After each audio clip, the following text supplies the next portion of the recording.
play it, then you can splice it in afterwards. No, then I might have to edit it out. Hey, everybody. Wow, Scott. Yes, we are 10 seconds late. That is not the fault of this guy. Hey, and welcome to the Heroes World Sidekick Show with John and Rob. We hope you're doing well. John, you got a bevy tonight? I had some Johnny Walker earlier. I'm not trying to go too nuts, so I got water. That's vodka. Let's. All right. It may or may not be odd. Hey, look at this guy. We've had a lot of people reaching out and commenting about today's show. So first of all, John, Happy New Year, buddy. Happy New Year. Happy New Year to everyone in the chat. Look, we got everyone showing up early today. Looks like we got some going on. Something must be going down. Something. It might be stuff that happened in the news, John. It might be, or it might be what we're talking about after the news. It might be. Yes. So welcome, folks. This is the Heroes World podcast presents the Sidekick Show, starring Rob Gaudette and myself, John Ho, from Heroes World. And what do we do on this show, Rob? We talk a little bit about the news. We talk a little bit about new releases. Yeah. We talk about the main show, the Heroes World podcast. Yeah. And we have some fun. Yeah. We got kind of a mixer going on. So we're going to be talking about 80s movies a little later. So we'll get to that. Let's do we want to get everything else out of the way? Well, I was going to say, for those who haven't joined us before in the past, I'm going to switch this camera here. Welcome. As John said, yeah, we talk about a lot of stuff, all the stuff that you would talk about just with your friends hanging out. The best part, though, is like half of these shows are usually born out of conversations we've had with each other on this show. So what we're going to be doing in the second half of the show is all kind of formed out of something that happened weeks prior that came out of us just like shooting the shit with everybody in the comments. So, yeah, let's get to it, John. What do you got for the... for what's coming up this week? Because we're not going to play the introduction. John wants. Yeah, we're going to skip the intro. I'm going to try and cut it in via other methods, so I don't want to have to do too much editing. So I'm going to go quickly over some of the things we're getting. Hold on, I got too many notes going on here. Let's go here. All right, so for Marvel and other companies, because now I get separate invoices because DC wanted to be special.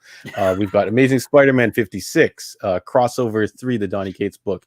Eternals #1 comes out, and it's got a record-breaking, I want to say 11 covers, but don't quote me on that. It's got a monster amount of covers. Firepower #7 from Skybound Entertainment, where our new good friend Arun is stationed.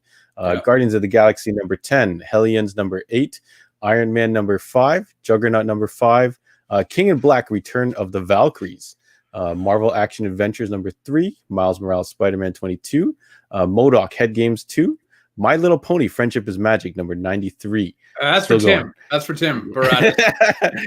Let's not get too crazy here. Rise of Ultraman #5, Spider-Woman #8, Star Trek Year 5 #18, Star Wars 10. A new Star Wars book, High Republic #1 drops. Lots of Jedis on the cover. So if you're looking to collect books that feature first appearances of characters, that's a good one to grab. Symbiote Spider-Man King in Black #3, Symbiote Spider-Man Marvel Tales, Thor #11, Transformers 26, Venom 32, Walking Dead Deluxe #6, X Factor #5, and we have two very nice omnibuses coming in, or omnibuy, or what I don't know what the plural term would be. Moon Knight, Omnibus, the David Finch stuff. Omnibus, like Caraboose. That's right. X-Men by Chris Claremont, Omni Volume 1. I don't know if this is the first time they printed. I feel like it's a reprint of these omnibuses. Omnibuy. No, I think the Moon Knight one is new. You're right. It's a David Finch cover, but it's the original Moon Knight stuff from the 70s and early 80s and stuff. Oh, but it's a David Finch. It's the cover for one of the more recent. The new series. The recent new series. I was like, this looks like a brand new cover. And then for DC, we have American Vampire 1976, Dark Knight's Death Metal #7, final issue of that. Very nice cover with dual Wonder Womans on it. Dreaming Waking Hours #6, that's part of the Sandman universe. And then we have a whole bunch of DC's new Future State titles, which are actually getting a lot of heat. So a lot of people are asking about them. This is going to be the first week of them, and we've got a bunch of them. So I'm going to read them off really quickly. The Next Batman, Dark Detective, Flash, Green Lantern, Harley Quinn, Justice League, Kara Zor-El, Superwoman, Robin Eternal, Superman of Metropolis, Superman and Wonder Woman, Swamp Thing, Teen Titans, and Wonder Woman. So it's going to be a pretty big mix-up in the DC universe. If you don't know what it is, they're kind of jumping ahead into possible futuristic timelines. And the whole DC universe is going to do this for about 2 months, and then they are going to revert back. But there might be things that kind of stay around or whatever. Yeah, and changed how things go in the future. Yeah. So, Can I just say, that's it for the comics. Yeah, that's sorry, John. I gotta just say, man, I love omnibuses, and so I'm happy to hear you guys are getting some in, man. Because we started to get into it. A lot of people are collecting them. The omnibus, if you don't know, is like a really thick. I don't know if there's a technical classification for how much has to go in there, but they're really thick collections. Yeah, they look really cool on your shelf. A lot of people collect them. They kind of keep value because they kind of go in and out of print. So if you're looking to get into something new, this might be right up your alley. And a lot of people do care about condition and things like that. So that's why I'm kind of happy to carry them in the store. I hear a lot of horror stories about people getting them shipped out and all kinds of stuff like that and getting damaged. So I think it's going to be cool that we are going to be able to carry some. And if you're ever looking for one, definitely let me know. I'll do my best on pricing for you, but they are not usually cheap. I will just say though, as a collector, I have a few I got the full Green Lantern omnibus run of Jeff Johns. They just look, I mean, you can kind of see they look great in the shelf, right? Like they're awesome to read. They're a lot of fun. You got the whole collection. And if you're a collector of things, man, they just look great. So love my omnibus. Nothing beats the omnibus. I like the full-size hardcovers, like the deluxe hardcovers that Image and some of the other companies release. Not quite as thick as an omnibus, but I don't have a really nice shelf display. As you can see, I'm covering everything up with my virtual background. But if you have a really nice kind of cool shelf like Rob's got there, or in your family room or whatever, those thick spines look really good. Someone asked if they're expensive. Yeah, some of them are a little pricey. I want to say around $100 usually. But you can kind of see them they'll kind of go up and down, and we'll try our best to kind of have competitive pricing on it. But that's it for the new releases that I know about. Again, we are under the lockdown, so if you're looking for anything, definitely hit us up with messages on our social media. I don't know when the books are coming this week. I hope they're going to be here for Wednesday. May or may not happen. We'll post up update for that. And we will be getting probably other stuff that I just don't have my invoices for yet. So we'll kick it over to Rob for some news updates. So John, if everybody, again, thanks for tuning in. If you were with us the month of December, we did the worst comic book movies. And what was surprising is John's almost favorite comic book movie of 2020 was Wonder Woman 1984. And John, you're not alone in that, because we just got reports today that it's made $118 million worldwide, which you think that's not a lot. But if you think about, only 5% of theaters in Canada are open. I think it's something like 26% of theaters in the US are open. And then that's more overseas stuff. 118 million worldwide is nothing to cry foul about, considering I think Tenet only made 29 million worldwide. So 118 million for Wonder Woman 84, and I guess it'll probably keep making some money. Today was an announcement. So WandaVision starts next Friday, John. We're a week out. Yeah, and I think we will probably be doing, if people have watched along with us with the Mandalorian reviews, we'll probably be doing the same with WandaVision. Well, now we know how many weeks we're going to be doing it for, John. 9. WandaVision, Marvel confirmed today that there will be 9 episodes of WandaVision. We don't know the length and time. It could run between half an hour to an hour. We have no clue. Maybe it'd be like Mandalorian, between 36 to 48 minutes. Who knows? But the interesting thing about that is we always kind of thought, maybe they do 6 episodes. You'd have a 3-week break before Winter Soldier. No. That WandaVision ends on the Friday. The next Friday is going to be Falcon and the Winter Soldier. So Marvel are just, that you're finally going to be getting used to your Disney Plus membership, put it that way. Hey, so did you get any new clothes for the holidays? Like any Christmas? Did you get it? I got a new sweater. It looks the same as my old sweater. I did not. I could use some socks. As lame as that sounds, definitely could use some socks. And I'm on the Roots site daily looking for sales on track pants, because now you don't have to wear nice clothes to work. Well, that's true. That's true. Well, you know who else got some new threads for the holidays? Peter Parker. Spider-Man. Our boy. Peter Spiderman. Yeah, that's right. The accounting firm Spiderman and Bland. So Marvel released some images of Spidey's getting some new threads. This is, I guess, they're trying to hype it up to match the hype of the black costume in '86. John, you have the photo of what Spidey's doing. Let's pop this up. I don't know if there's the variant cover or the regular cover. I don't know if you want to describe it, Rob, or you want me to take a crack at it. Well, for our audio listeners. Right. So Spider-Man is like gray and blue, but he's got like the color scheme. So traditionally Spider-Man is in red and blue, or an all black costume if you like black costume Spider-Man. This is blue, white, gold, and red. Well, gray. Where's the red? Red's on the like on these outlines. I don't know if they're supposed to be glowing. Like, so all his spider insignia and like kind of like the lining between the color gaps is like a yellow with like a red outline. So I don't know if that's going to represent a glow of some type of armor. It looks like eyes. Tron. it looks like Tron meets Deadpool meets like X Factor almost. Like, it's weird. Or what's that? Is it not? What's the guy? The Fly, the Beetle. Not the purple guy on DC. He's got the same type of mask. No, he's purple. I can't remember his name. Anyways, honestly, John, he's literally called the Beetle. He's called the Beetle. The Beetle. Yeah, I got to tell you, I'm not a fan of this of this costume. I don't. What's with the metal gauntlets on his hands? I don't know. I saw this news break, and as a regular comic reader, you don't think anything of it. You like, he's wearing this costume for a story arc, but now that the news outlets have picked it up, I don't know if this is going to be. They're going to try and make this stick, but Spider-Man has changed costumes, like Big Time, whatever it was called. He had like neon costumes that were black with neon, and he's worn spider armors and stuff. Let me get this thing off the screen. I'm tired of looking at it. it's okay. They did. I think people want maybe the traditional red and blue. Yeah.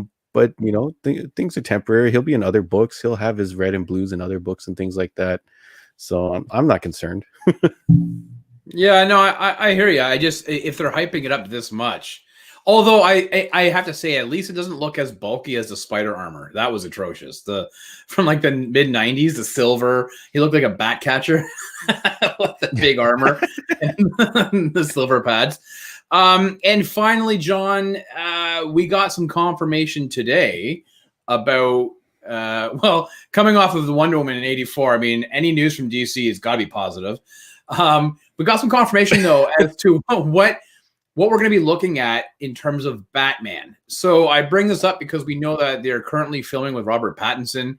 I think they've moved back to England to finish filming. There is some controversy going on there between him and Matt Reeves, the director, but we can get into that another time. But there is something, if you want to go online, you can. There's some stories. Apparently, they're not getting along very well. But we have Robert Pattinson, and then we have Michael Keaton, which was announced way back in the summer as being part of the Flashpoint movie, the Flash's movie that takes heavily off of Flashpoint. And people are like, Michael Keaton, '89 Batman. You know how I feel about that. I'm super stoked and excited. Your jam. I love that stuff. So, but now they're making it that Michael Keaton's Batman is the main Batman of the DCEU going forward. Like, his Batman is, I guess, Prime, right? With Prime Batman, and then Pattinson's Batman is in another world. So Walter Hamada, who is, I think, CEO of DC and Warner Brothers or whatever, he kind of said, listen, audiences are sophisticated. They're smart enough to understand the multiverse. We're going to have movies out with two different Batman. That's just the way it's going to be.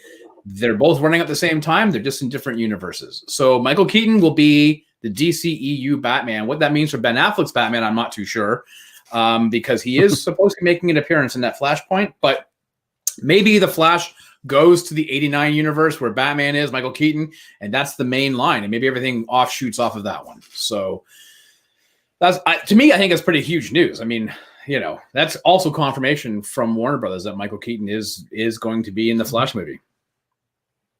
Yeah, I think that's cool. I know Michael Keaton's your guy. For me, those two Batman movies, I don't think hold a spot in my heart like they do yours. Yeah. But I do think lately, Michael, cold heart of ice. That's right. So, yeah, but Michael Keaton has come away, like he's really been killing it in like the roles he's got, like playing Vulture in Spider-Man Homecoming, I think it was. Yep. Was it Homecoming? Yeah, the first one was called Homecoming. Right? Yeah, Homecoming. Yeah, then Far From Home was the second one. Yeah. Yeah. So like playing that character in the way that he played it, and then just everything I've seen him in recently, he's really good, I think. So look forward to seeing him in that. So I guess that wraps it up for the news, right, Rob? So I don't think we have anything else to talk about tonight, do we, John? Is that the end of the show? Yeah, let's go. let's go. So if you're new to the show, this is a live show. So if you're listening for the first time or watching for the first time, this is a live show. And we do have a couple viewers in the comments. So let's dive into the comments for a little bit.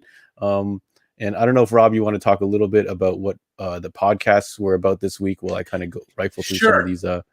Yeah. So, oh my God, it was only yesterday that we recorded them, but I'm going to tell you, I'm having a difficult time. Did we do 2 or 1?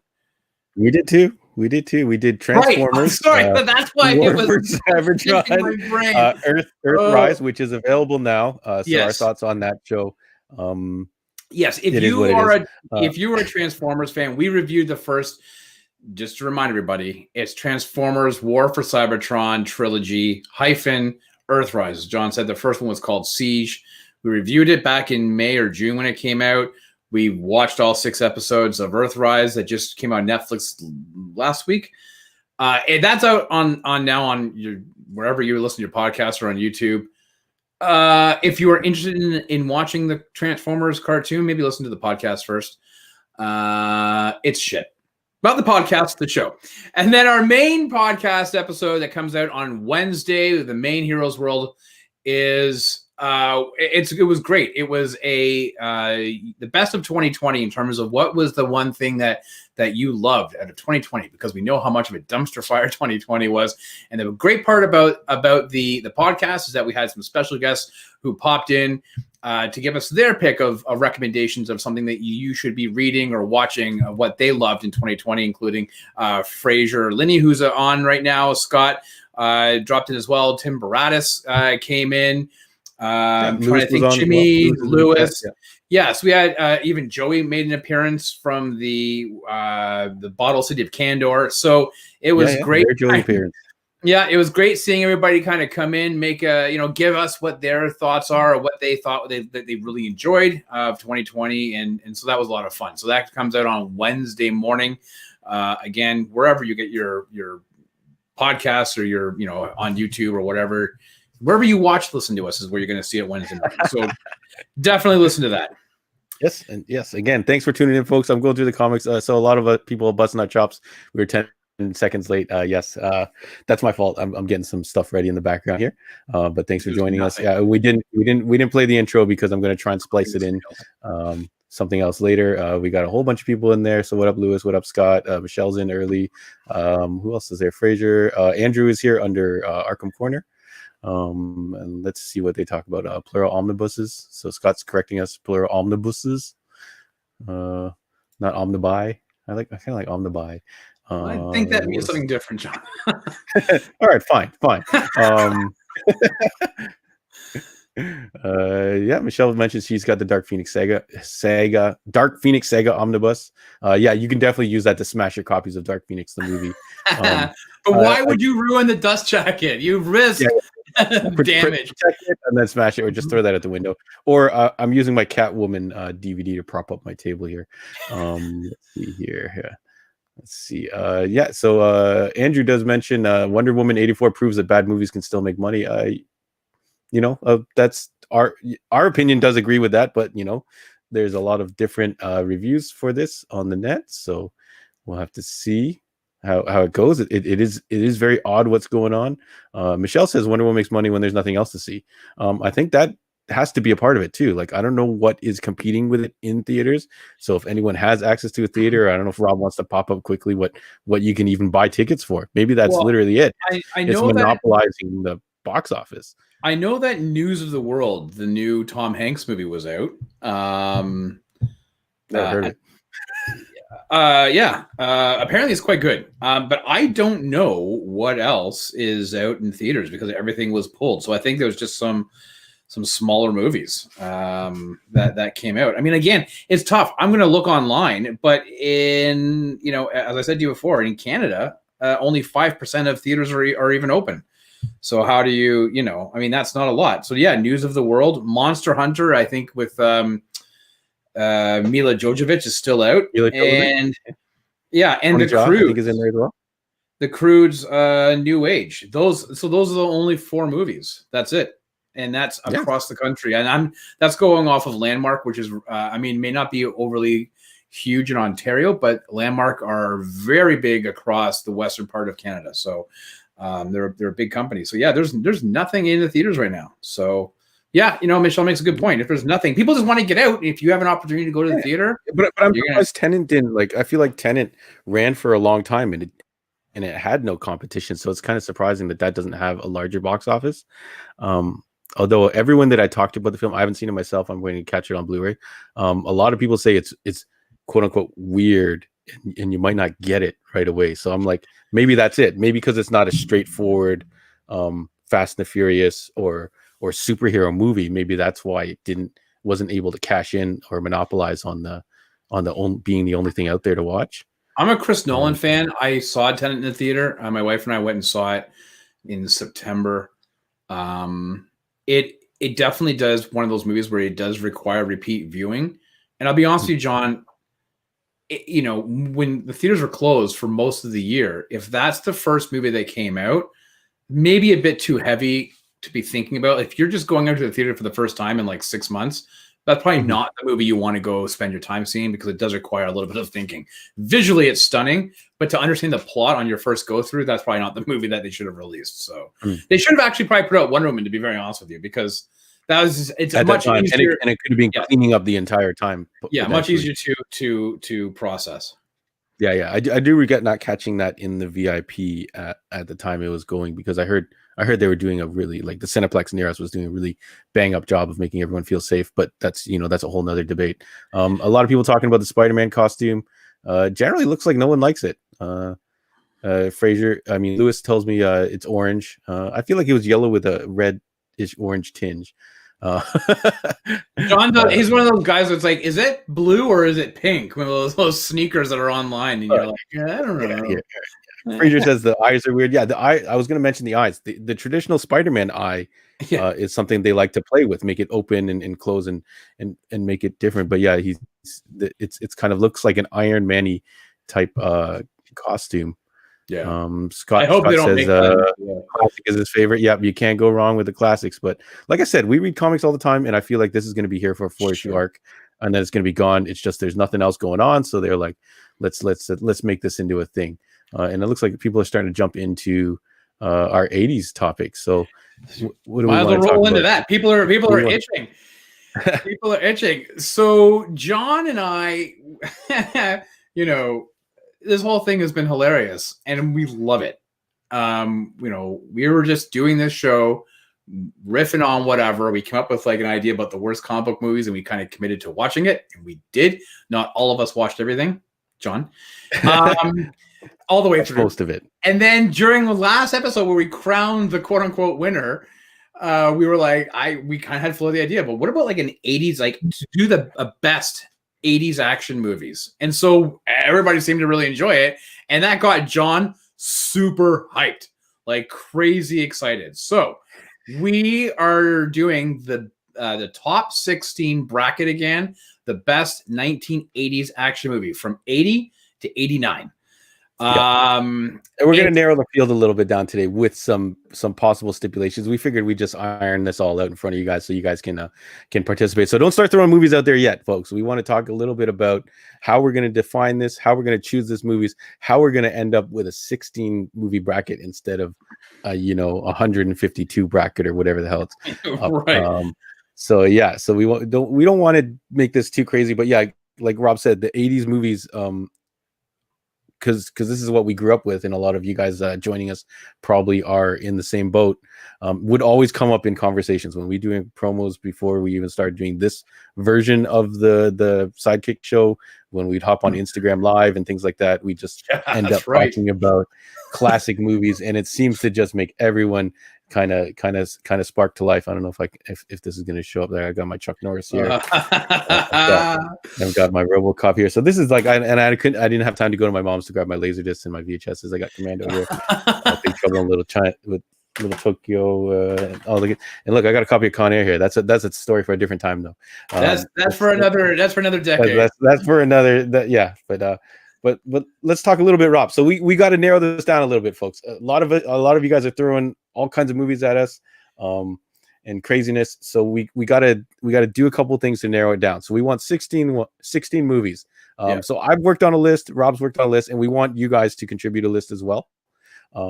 And then we want to come up with some things like, Rob, what happens when we get to a deadlock, and me and you are kind of against each other? Do we jump to the audience to see if they can help break the tie? Yeah, I think so. Yeah. Okay. Yeah, and then what if we don't like what the audience says? Do we then jump to Rotten Tomatoes or IMDb or something to pull some type of factual number, or do we go to the box office and see which one made the most money?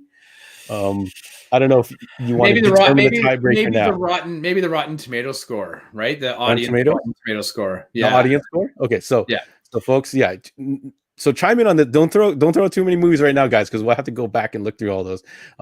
But how do you like that idea? We'll go to, if we get deadlocked, we're going to go to you guys. If for some reason that's still deadlocked, then we're going to go to a tiebreaker, which is dictated by Rotten Tomatoes audience score.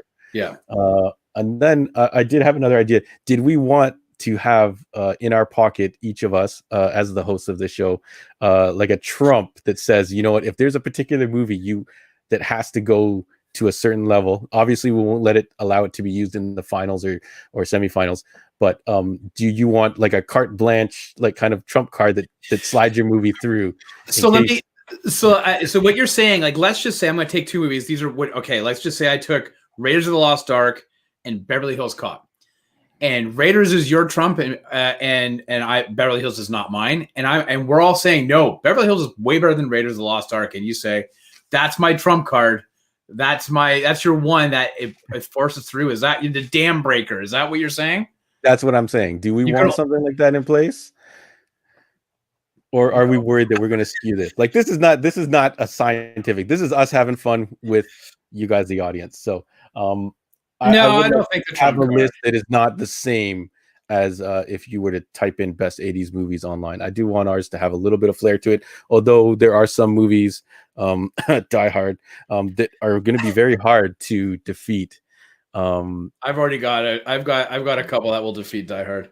I think that's crazy. So let's see if anyone's got any feedback on that. Let's see here. Fraser says Rotten Tomatoes is a good tiebreaker, so he's down with that. Lewis asked for Metacritic. I did consider Metacritic as well, because they kind of take like reviews from all over and they kind of give like a weighted average, I think. But I don't know. I feel like it's not as popular as Rotten Tomatoes. Yeah, I go with probably Rotten Tomatoes. Yeah. Okay. So we'll stick to that for now. Jesse says we should call a friend. What's up, Jesse? What if we call you? That's right. Hopefully, among us two and you guys watching, we can figure it out as we go. Be sensitive to the Americans in the chat. Sorry, Scott. I think someone was talking about politics in here, so we don't want to. Yeah, just for the record, the trump card that John's mentioning has nothing to do with. Michelle just says make up the rules as we go. Yes, we totally can do that. Yeah. We want a little bit of organization to the chaos. The one thing I did want to say though, and I think is important, and I saw a lot of people started throwing in their movie topics already, and I think is it Andrew who said include sci-fi or straight action. So this is the thing with John and I have already talked about. We can't include sci-fi because that in and of itself is its own genre. Now, as an example, I would say Predator is not a sci-fi movie because those are Earth-based Marines who just happen to encounter an alien, whereas, say, Aliens in and of itself is a sci-fi action movie. So I think that there's a distinct difference. Right, I think Running Man is a sci-fi dystopian type movie. Commando is pure action movie. So I think that's where we need to have, like somebody said Blade Runner earlier. Blade Runner is a sci-fi movie. That's that's where we want to open this up. We feel like, so upon early discussion or pre-show discussion, which caused us to be 10 seconds late, is clipping his nails. Yeah. I got to make sure these are nice and clean. That if we want to narrow this field as easily as possible.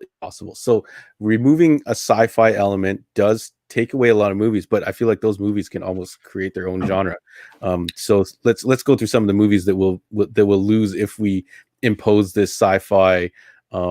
So I even think Predator is on the cusp. So I don't know what if you look up Predator, if it has a particular genre associated with it, but we would lose what RoboCop, Blade Runner, Aliens, Terminator, Conan. Would Conan be Conan's fantasy, right? Yeah, so Conan would be a fantasy movie. There's another one that like Willow. Willow is a fantasy movie, right? So you wouldn't have to. And I think Highlander, I would probably too. Yeah. So there's a lot of killers in those categories too that would make life a little bit easier for us to kind of come up with something and have a little more fun with it and not have the same list that you see everywhere. So let's let people get in on the comments for that. So can I read out some of the ones that I put together just so people have reference, because they might even forget that some of these exist. So like the first real action movie of the 80s was in 81, and that was Raiders of the Lost Ark. That's actually considered an action movie. So I got Raiders of the Lost Ark, Road Warrior. Now, again, that's dystopian. I don't know if Road Warrior, like Mad Max, would count. First Blood, right? The Rambo movie. I put Octopussy in here because I like the name, and also because it's probably the better Bond action movie of the 80s, which isn't saying a lot. Karate Kid, which, as an aside, I think, John, you're going to be live tomorrow talking about Cobra Kai season 3, I believe, with Tim Baradas. Red Dawn, that's an action movie from 84. Red Dawn with Swayze and Charlie Sheen and all that. Beverly Hills Cop, your boy Chuck Norris with Missing in Action. Commando, To Live and Die in L.A. Delta Force, FX.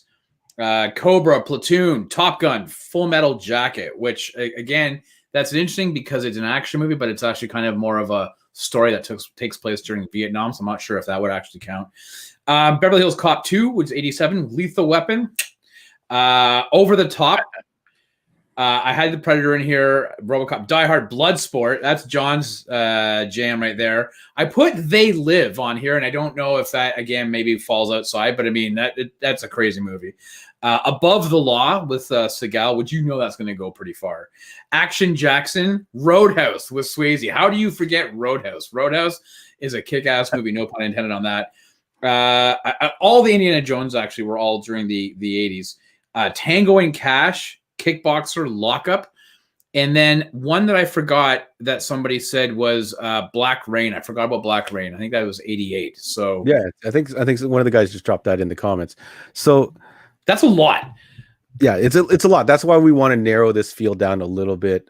So I like the idea of it being regular people. No superpowers, no aliens. So I'm okay if we lose Predator, even though I think Predator does get overlooked a lot in these 80s lists and does get the respect it deserves. But there's a lot of other movies that will represent Arnold Schwarzenegger, who is definitive 80s. So I'm thinking we are going to call that this sci-fi element is limited. Do we add fantasy to it as well? Yeah, I would remove fantasy because we lose only a few. We lose like Conan's and Big Trouble in Little China and some of the other Highlander. Yeah, some of these other movies that are, they're very good. But I think it'll allow us to have a little more fun with this. So I'll rattle off a couple things if let people get into the comments a little more. So I'm not going to give you my list of what I don't know. Was that your actual list, Rob, or was that just that was a list that I gathered of like 80s action movies? Because to be honest with you, it is kind of tough when you Google 80s action movies. They leave a lot out. Like Top Gun is considered a drama action. Karate Kid's considered a comedy action. So like you actually almost have to go fishing for some of these things. Yeah. So I'll throw out a few thoughts. So like Evil Dead, is that an 80s movie? No, that was 78, I believe. I will double check that. Yeah. I don't like Evil Dead and Rob did mention They Live. I don't know if that's more in the horror genre. Yeah, I'll talk about a couple movies that I remember. Evil Dead was 81. So yeah, okay. But again, I wouldn't consider that action. I would consider that like a horror. Yeah, that's why I was like, there's a lot of these great movies that people might bring up. that I think that won't make the list according to our criteria. So I'll mention a couple movies that I think that I liked that will not be on the list, and one of them is Wraith. I don't know if you remember a movie called Wraith. Oh yeah, with Charlie Sheen. I love that movie. Yeah, and it was. I remember it would be on TV all the time when I was a kid. But the movie is like full of so many problems. If you watch it now, it's more about the nostalgia, the cars and things like that. You're like, okay, that's cool. The fact that I think Charlie Sheen only filmed like half of the movie or something like that, and then left to do Platoon or something like that. That was a proto Crow, right? The guy, he gets killed and comes back as a different person, and then takes his revenge on who killed him. Yeah, it's just very funny if you go back and follow the history. Jean-Claude Van Damme's Cyborg, which I always remember as looking really cool, but not actually being a good movie. I do have Roadhouse on here because I do love Roadhouse, but towards the end, it's not very. It starts off really good, and then towards the end, it just kind of falls apart. So it doesn't have that same weight for me. But if you want to have that on there, people, then definitely chime in. Rocky 3, I was gonna not have on my list because Rocky 4 also exists in the 80s. So and Rocky 3 100% does lose to Rocky 4, I think, no matter how you slice it, even though I love Mr. T and Clubber Lang. Karate Kid, I would actually not include it on this list because while it is a great movie, lots of memories associated with it, I don't feel like it's an action movie, like you said. No, I agree. Yeah. And Cobra Kai now represents it so well that I don't think we need to represent it in an 80s bracket. Over the Top, I love that movie, but I don't think it has a place here. I don't know. I don't think it will go far. That's the problem. I think it's more of a sports movie. I think it's more of a sports movie. Yeah, it's not really action. Like it's about arm wrestling. Yeah. So I wouldn't. You're right. I wouldn't consider that action. Yeah. So I'm just going through stuff that I know is not going to be on the list. Yeah. Or that I think is not going to be released. And I do want to shout out Jackie Chan's Police Story. But yes. I don't consider that an American release movie, which is probably one of the greatest movies in I want to say film, but in far as the action genre is concerned. So that was just my idea of stuff that shouldn't be making this list. Someone mentions Time Cop. I'm pretty sure that's 90s. Yeah, I think that's 91. So here, okay, so Top Gun. Would Top Gun be considered an action movie? I feel like it's not. It's more of like, I don't know. They're using machines, so it's like would Days of Thunder be considered an action movie? I know it's 90s, but it's not. It's not though. It's like about car racing. So Top Gun is about jet fighting. You know. I think it would be considered like an adrenaline action movie, but I wouldn't consider it on the same level as like the Commandos, Cobra, Lethal Weapon, Die Hard, because as you said, those are people like, listen, let's just call it what it is. We're talking about movies with guys. I'm sorry, ladies, but mostly those 80s movies were guys with guns and grenades and explosions. And that's really what it was. Top Gun was cool fighter jet stuff. But I think we have to be kind of grounded, and I mean that in a figurative and literal sense. So I think Top Gun would be removed. Somebody else had said when I made a comment about Full Metal Jacket, I think it was Michelle. She said no, and I agree. Same with Platoon. I mean, those are great movies, but I think because they're based on like a war, I think of that by default that has to be removed. So if I was to if you were to say, hey Rob, give me 16 movies, I would, from the list I read. Mm-hmm. Hold on. Should we start jotting this down, folks?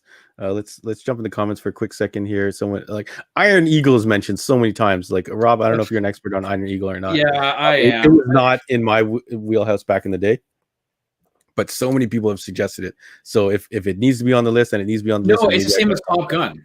It's the same. Mm-hmm. It's the same type of thing as Top Gun. I mean, a little bit of a different story. The problem is people say Iron Eagle because people who lived in Southern Ontario, it was always on WIVB, like the Buffalo Fox station, every other weekend. So that's why people are like Iron Eagle, because it was always. It's a B movie that was really cheap for them to get the rights to be able to broadcast, and that's why everybody loves that movie. All right, so I'll fire up a list. I guess I don't need to put it on the screen yet until we start having to make cuts, maybe. So let me just adjust my size here. So let's have Rob throw out a couple movies, and then I'll see what I have that's not on there, and then we'll get you guys input, and then we'll see how long this list is. So I'm gonna throw it. Again, this is just me just quickly scanning and picking. I'm gonna put Raiders of the Lost Ark. I'm gonna pick Beverly Hills Cop. You typing all right there? Missing in Action, Commando, Cobra. Yep, someone just mentioned Cobra in the comments. Yep. I'm gonna put Lethal Weapon 1 and 2. Die Hard, Bloodsport, Above the Law, Roadhouse. Hold on a second. Blood Sport. Sorry, Above the Law. You said. Yep. Roadhouse. Roadhouse. You want Roadhouse on there? Well, I'm just Black Rain. Kickboxer. I'm gonna veto that. Kickboxer is no good. Okay, that's fine. By today's standards, Bloodsport is an infinitely better movie. So I'm just gonna save us some time right now and kick that off right now. What was? I feel like I'm missing an Arnold one. Yeah, well, I can fill in mine and then. Well, I mean, if you wanted, yeah, sure. Yeah. Okay. Yeah. So I left Rambo's out. I didn't put it, but you can put Rambo 2 probably. Even though I think First Blood's a really good movie. I'll let you put Rambo 2 on there. First Blood, I'm not a fan of, unless some people in the comments really want to see, what's it called, Rambo First Blood on there. I don't know if like it's a good written kind of idea of a film. Lewis does question my removal of Kickboxer. I don't know if you've watched Kickboxer recently, like I have. It doesn't have the same magic as Bloodsport. The villain is really, really bad. And it's just overall not a great film, even though it did get a lot of follow-ups and later in the series, and it did feature my favorite character from Step by Step, Sasha, I forgot what his name is, Cody, who was the brother, the son-in-law or brother-in-law who lived in the van on their driveway or whatever. I used to love that guy. That guy was awesome. He was a good fighter. Jonathan asks, are movie series being pared down to one movie? Well, we talked about that, but there's actually not. So, do all three, and because it's the 80s, do all three Indiana Jones movies belong there? No, definitely not. I think we can all agree Raiders is the best one, but Lethal Weapon 1 is amazing, but number 2 is really good. Lethal Weapon 2 is a solid action movie. 2 words: diplomatic immunity. So I will have to catch those again. Yeah, we had this discussion before. I told Rob, let's just throw them on the list and see what we come up with. And if we have to start, if that's one of the criteria to help us kind of narrow it down, then maybe we will have only one representation for each kind of long running movie. So I'm going to go through my list of stuff that is and see. I think a lot of it is already hit. So Terminator, we're eliminating. Via the sci-fi thing, which I think is good, so we don't have to worry about the competition of that. Top Gun, we've eliminated. Die Hard's already on there. Bloodsport, Commando, Beverly Hills Cop, Predator is being eliminated. RoboCop is being eliminated. Conan the Barbarian is being eliminated. Aliens is being eliminated. Empire Strikes Back is being eliminated. Big Trouble in Little China is being eliminated. Rocky 4 is something I had on my list that is not on here. And that is Stallone versus Dolph Lundgren, Ivan Drago, which I think is one of the greatest movies of all time, probably. And a lot of people, I'll jump in. A lot of people ask for Running Man. I'll put it on here now. I think we'll have to discuss it.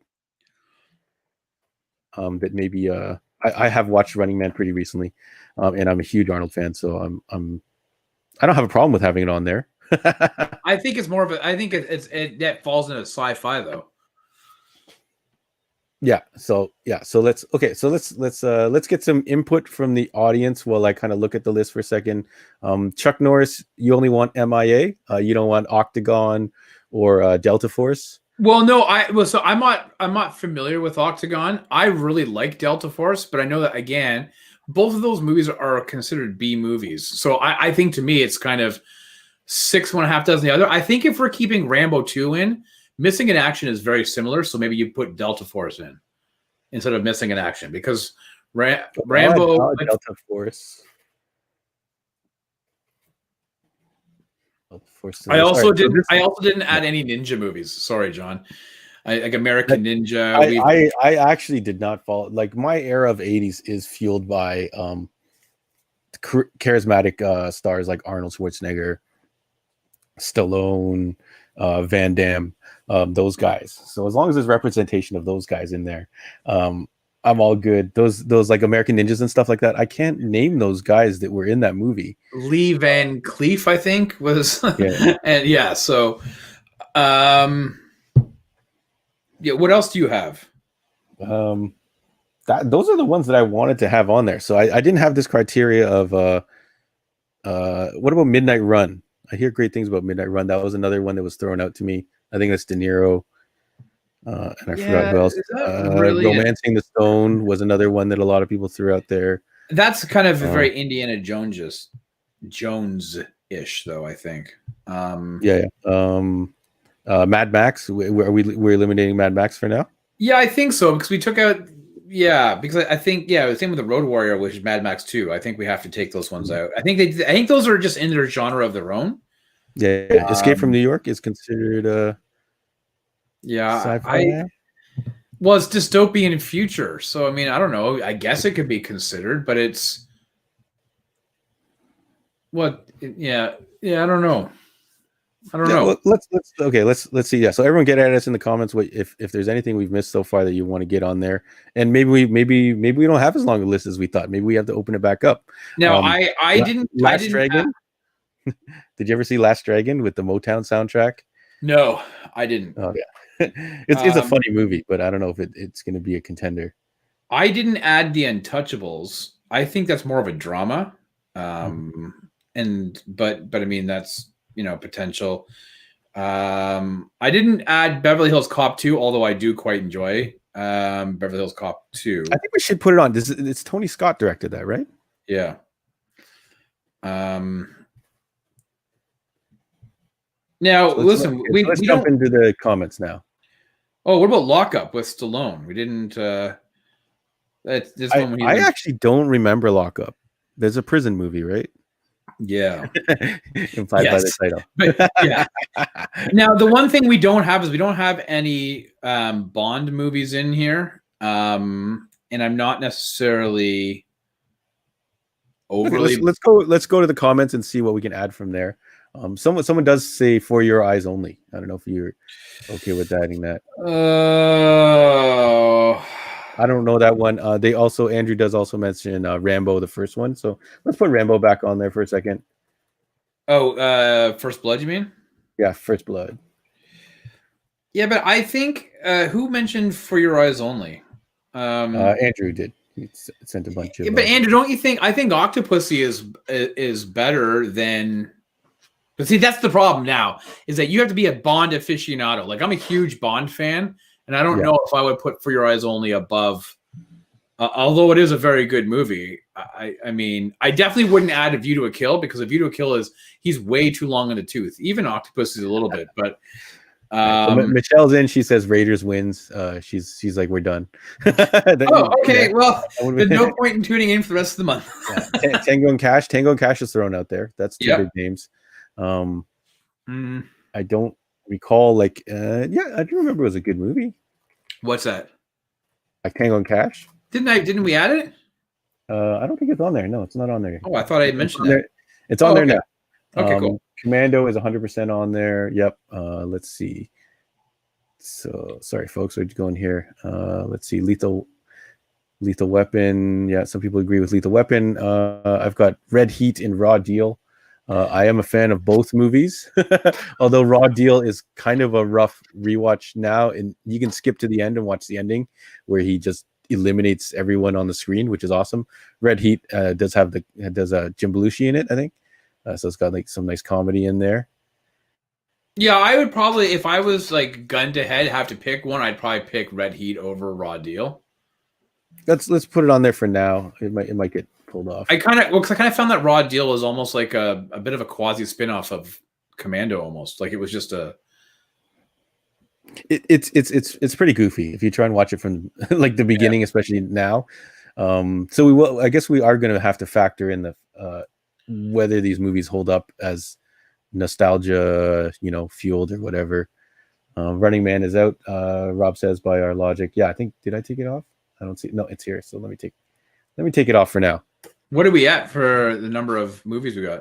Let me see. So Scott asks, missing in action is better. The Delta Force, I think you might be saying. Yeah, I think that's what Scott had said. Yeah, Ninja movies, Jackie Chan, Police Story. Yeah, we mentioned Jonathan Yeo that I do love Police Story, and I think it's a phenomenal movie, phenomenal step in action. But I don't feel like it was a North American movie. I definitely watched that in Cantonese back in the day. Well, I think Police Story didn't get really popular over in North America until like way later. Like I almost want to say like close. I feel like it was a 90s thing. Late 90s is that people started. Was it Police Story 3? I think got a really big push out here. There was, I think, Police Story 3, aka I think it was also called Super Cop with Michelle Yeoh, got released over here, and that proceeded to bring the back catalog into the light. Yep. See, John. Look at this. Look at this Rob guy. Look at the big brain on Brad. Film avocado, as I like to call him. That's funny. Right. Police Academy. Some people say Police Academy. Comedy. Police Academy is hilarious. I would not include it on here. Funny story. I did watch Police Academy for the first time, uncensored, and woo, I did not know that they had some crazy stuff, and it wasn't even fully uncensored. There's another cut of it. They removed some, justifiably so, some of the racist jokes. So there's an even worse version of it out that I saw after the fact. Yeah. Bond, yeah. So Scott's saying Bond could be its own thing. So maybe we should not even include Bond in this. But let's see how the list shakes out. Well, Scott just says, Sorry. Go ahead, Rob. I was going to say, Scott, as an aside, I know that John, Stu, and I have kind of bandied about doing a Bond podcast, and we might do it as the new one gets released, which may be April. Who knows? But I think Scott's got to be into that. I can't watch 27 movies. It's not going to happen for me. Jonathan Yeo jumps in with 48 hours. 40 hours. Nick Nolte and Eddie Murphy. Yeah, but I always felt that it was more of a comedy than an action. But yeah, I mean, if you want to put it in there, I mean, let me put it on there, and we'll see where we're at, and maybe reintroduce this. Maybe we do reintroduce the sci-fi. Well, wait, Michelle all the Bond movies, all the Bond movies in the 80s were awful. Yeah, let me. How about you go through the comments and I'll start counting these up. Okay. I don't think I can highlight these comments on the screen. So yeah, just read them off. Yeah. Yeah. People are saying please Academy are laughing because it's more humorous than anything else. Red Heat Raw Deal was more crime.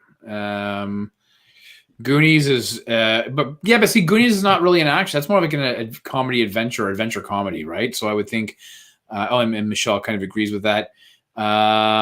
Fist. Andrew says Fist with Stallone. I'm glad he didn't mention Rainbow? But when did Fist come out? Because I don't remember. I'm just doing a quick search here, which is probably not. I thought you had a quick handy cheat sheet that you were going to reference. Well, but Fist is not on there. 78. Sorry.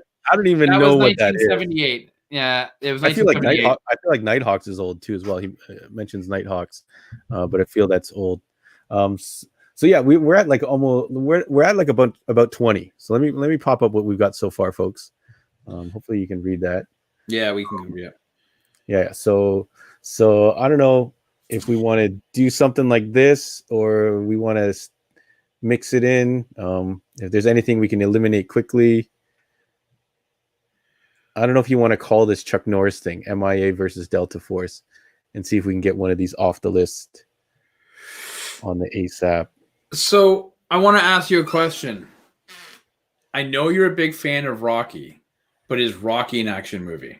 I think now that I think about it, it's more of a sports movie. Right. Yeah. So let's take it off for now, just so we can have something different.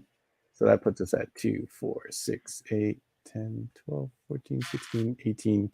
We're at 19. So we could have a bracket if we eliminate 3 of these, Or if people don't find this super exciting, then maybe we have to add RoboCop, Predator, Terminator, that type of stuff back on.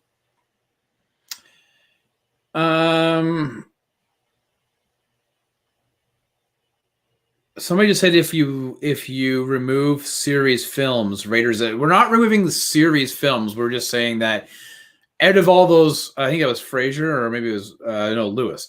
So we're not removing series films. What we just said though is that like Bond, there's a few Bond movies you can't put them all in there. You can't put all the Raiders in there, all the Indiana Jones, because the other ones. Let's face it, Temple of Doom is great, but is it really? Can it stand up against some of these other action movies? Probably not. But I think Raiders in and of itself helped create that, move that genre a little bit. So that's why I think Raiders is good. But we're not removing film series, because otherwise then we would have no Lethal Weapons or Beverly Hills Cop or even Die Hard, even though Die Hard 2 comes out in 1990, which may be part of the next wave of movies that we do. I don't know. I think I get the sentiment though, is that some of these movies are like really big popular action movies, and we remove them because like RoboCop's the Predator. So I don't know if we have to throw. I just don't want to throw Aliens in because I think Aliens is too sci-fi, right? So if we really want to go like macho, chime in the comments, folks. If this list seems all right. Then let's cut 3 now, and as we're cutting 3, maybe we'll decide if we want to throw in some other stuff. So let's say we cut in. I think one of these Chuck Norris films has to go. I don't know if you want to make that call. I don't. I can't remember the difference between these two films. I just remember that Delta Force. I feel like Delta Force is better. But he had the motorcycle, and then the missiles went down off the front, and then. You can see them on the string as they flew around. I'd probably pick Delta Force over Missing in Action, although a lot of people love Missing in Action. So maybe that's the better. Missing in Action is better than Delta Force. Take Delta Force out. Yeah. So let's take off Delta Force. So that leaves us 2 more. Got to go. Found another program to run this. I definitely feel like, quickly looking at this list, I feel like Red Heat could go. I'd say 48 hours probably wouldn't be able to hold up. Hours? Okay, so let's take out 48 hours. Beverly Hills Cop, like I want to say the easy button is to eliminate the series that have 2 in, but I kind of want to see how these hold up head to head. In my mind, I feel like Beverly Hills Cop 1 is head and shoulders above 2, but a lot of people rave about 2 because of Tony Scott. Yeah. I would take off Tango and Cash before I take off Red Heat, because I like Arnold kind of playing that Russian kind of style character. I could possibly lose Roadhouse. Black Rain, I kind of don't remember it right now, so that's something I'd have to rewatch. I think Black Rain, you'll enjoy it. I think if we remove it, it's definitely a great movie. I mean, he's a New York cops that go to try to extradite a member of the Yakuza in Japan, right? Mm-hmm. And then they're on foreign soil, and you can just imagine cops versus Yakuza. So yeah, so I'm gonna take off Red Heat for now. What, really? Over Tango and Cash? You're taking off Red Heat? I thought you said you wanted to keep Red Heat. I would rather keep Red Heat, but Tango and Cash is Russell and Stallone together. I don't know if you remember much of that film. Oh, yeah, I do, including Terry Hatcher and her topless scenes as a dancer. Terry Hatcher, you say. Excuse me.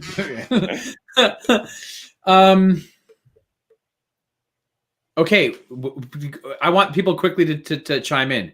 Do people like Roadhouse? Do you think Roadhouse deserves to be on here? Yeah, Fraser said, "Don't you dare remove Roadhouse," and I can see that. I actually watched Roadhouse like a couple weeks ago, so it's pretty fresh in my mind. And it is a hell of fun. And Patrick Swayze, man, that guy was a okay. Cool so here's a question: Raiders over Red Heat?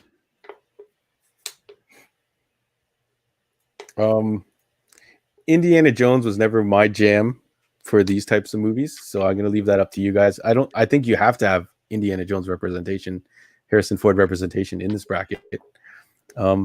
Maybe we could have this bracket versus sci-fi equivalent, because maybe there's only 8 sci-fi movies that would have made sci-fi fantasy movies that would have made the cut.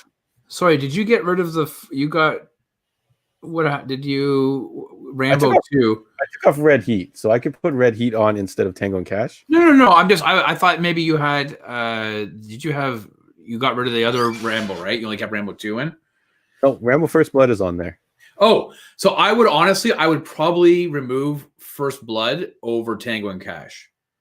Okay. That's and I just watched First Blood a little while ago, like maybe October-ish. And so I would it's a great movie. Don't get me wrong. The first Rambo movie is unlike the other ones. And it's more of a social commentary about how America was treating the Vietnam vets who came back and fighting for their country came back and how they ostracized them. So that as a commentary on society is an amazing story that had some great action scenes, but that's not the same as Rambo 2, where he's put back into to rescue some of the missing in action soldiers. So there's a definitive line of a difference between those two movies. And as much as I enjoy First Blood, I don't think it would hold up. Based on the bracket that we currently have, these movies, you can tell there's just a difference. It's highlighting or extravagant action versus something that was a bit more social commentary. But but Andrew's like Rambo 1 is the best one in the series. Yes, as a story, I would agree. Although Rambo 2 is just a shit ton of action, which is a lot of fun. Yeah, Rambo 1 as an action film, I feel like it doesn't, as pure action, if you put that on, there's not a ton of action going on.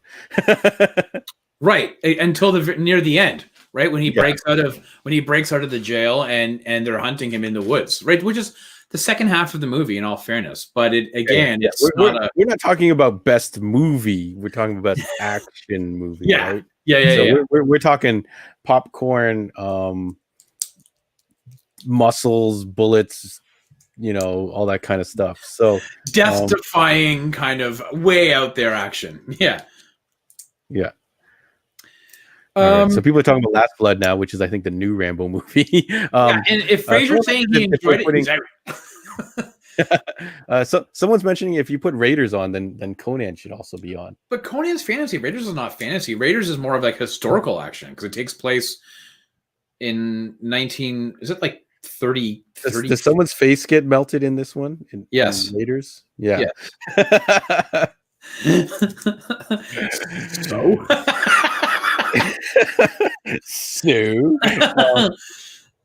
I don't know. Like I said, Indiana Jones never really my jam. So if you guys are cool with it, then let's leave it for now, and we can let this sit, and then next week if we have any last minute changes, and then we throw it in the bracket and we start throwing down.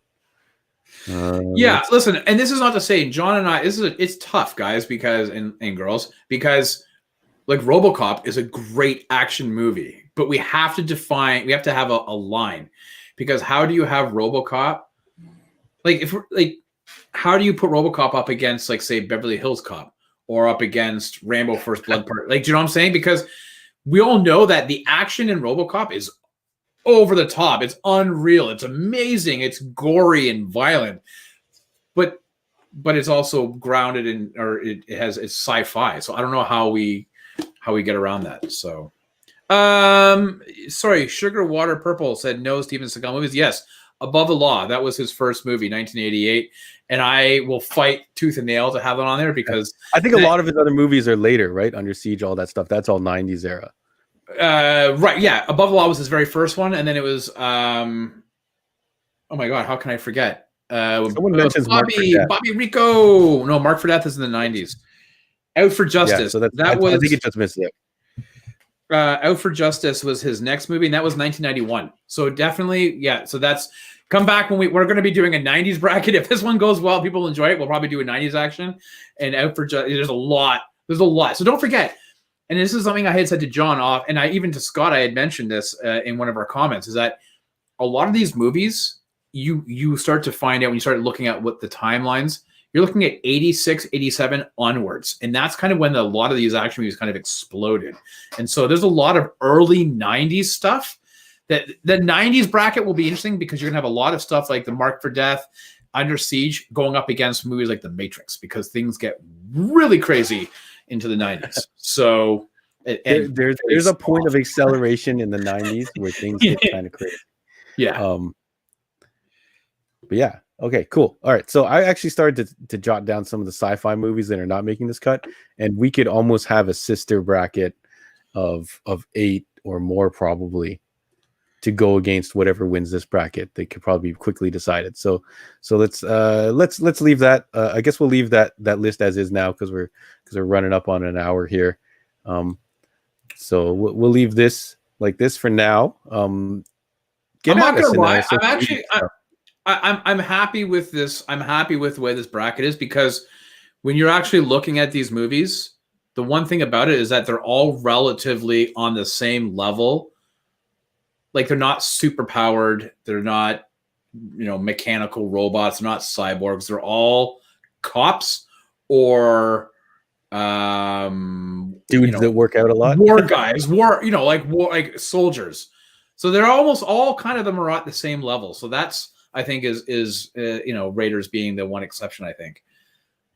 Yeah. And shout outs to female fans. Like, there wasn't a lot for you guys back then. No. Like, I remember watching a bunch of Cynthia Rothrock or whatever her name was. She was a martial artist back in the day. I remember trying to watch a whole bunch of her movies just so I could get female kind of representation in action martial arts movies. Yeah. And unfortunately they were not overly good. No. And there weren't a lot of them either. Right? Yeah. The females were not represented. They were played the damsel in distress. Unfortunately, things have changed now. And I think Michelle Yeoh is, I think her inclusion in Tomorrow, oh my God, I'm blanking Tomorrow on Never Dies. Tomorrow Never Dies. Yeah. I think her inclusion Tomorrow Never Happens. Yeah, Tomorrow Never Dies. You're only a day away. Shut up. I think that movie helped propel to say that, hey, you can have a viable female action star. I'm going to kick your ass, John. So exactly. Michelle jumps in. She hasn't seen most of these films. And I think it was because this genre was not open to other types of fans. That's why us, I guess, boys fall back on this type of genre. And whereas now you have Black Widows, Wonder Womans, that type of stuff, which is great. Jonathan Yeoh mentions that basically the formula is one guy kicking ass and taking names. I think this was a pretty, and I feel like this was a different era of movies too. The fact that you have one star, not an ensemble cast or a team or something like that. A lot of people mentioned Red Sonja. Yeah, it was very focused. Yeah. So I feel like we do have to have this maybe sister bracket and see what and put that together quickly. Maybe we'll put that together behind the scenes, so you guys don't have to sit here for all that. Let me see. Do we want to talk about anything else, Rob? Like, I think that's I think it's good. I mean, I wanted to say, thanks again. It feels weird to say, but it's a lot harder than I think when we originally envisioned it, because you have to define those parameters. If we have no parameters, then it's a free for all. And and how do you have Aliens going up against Beverly Hills Cop, or even how do you go Aliens against Die Hard? Do you know what I'm saying? Because they're just, you have one guy off against a bunch of people, whereas you have these crazy aliens coming out, these wicked machine guns and the special effects.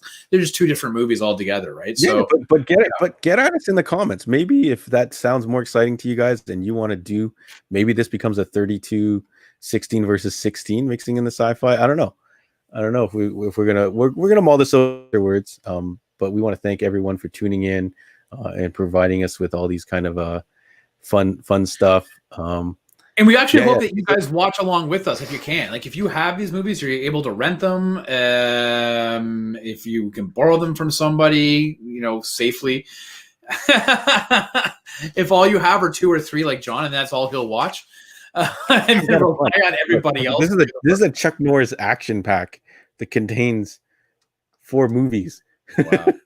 Wow. I was just looking up. I used to have Black Rain, and I don't have it anymore. So I might actually have to purchase that on iTunes. So there's a couple. So any. I guess we'll give it a couple more minutes. So any of these movies that you haven't seen, Rob, that you're going to have to watch? You've seen every one of these. Yeah. It's been some time since I've seen Cobra. I don't know if it's going to quite hold up. I haven't seen Cobra. Probably in about, I wasn't in this house. I've been in this house 6 years. So within the last 10 years, I've seen Cobra, I've seen Commando. But everyone else, and Tango and Cash maybe, but everything else I've seen within the last 5 years. Yeah, some of these I've watched. Like Beverly Hills Cop, I've probably watched at least 10 times. Beverly Hills Cop 2, however.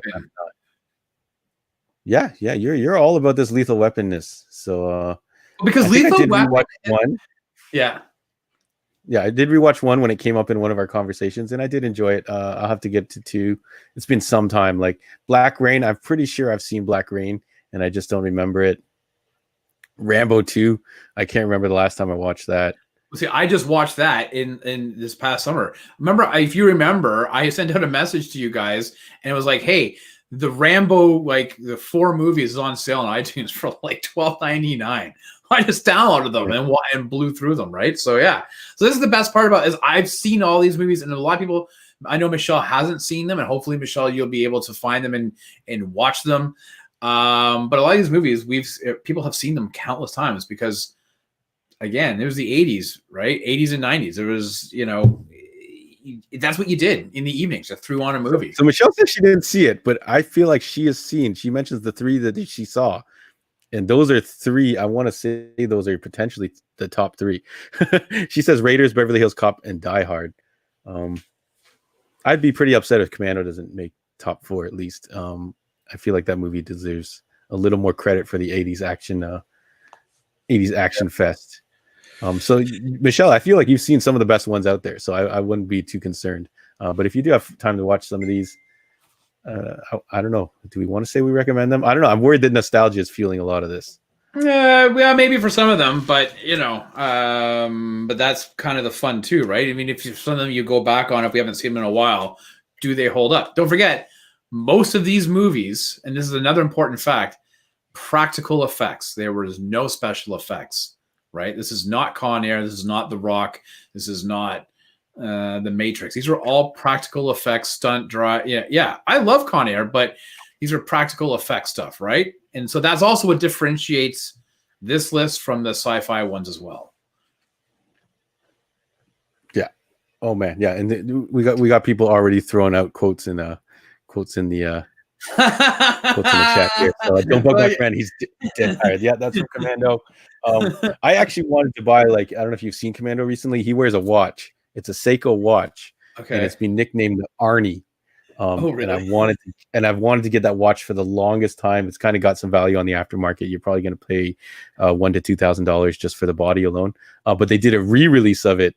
And I was very tempted to pick that up just so I could, set the amount of time I have to kill these bad guys and come back. Yeah. So someone mentions, we're going to get into it when the pairings come up.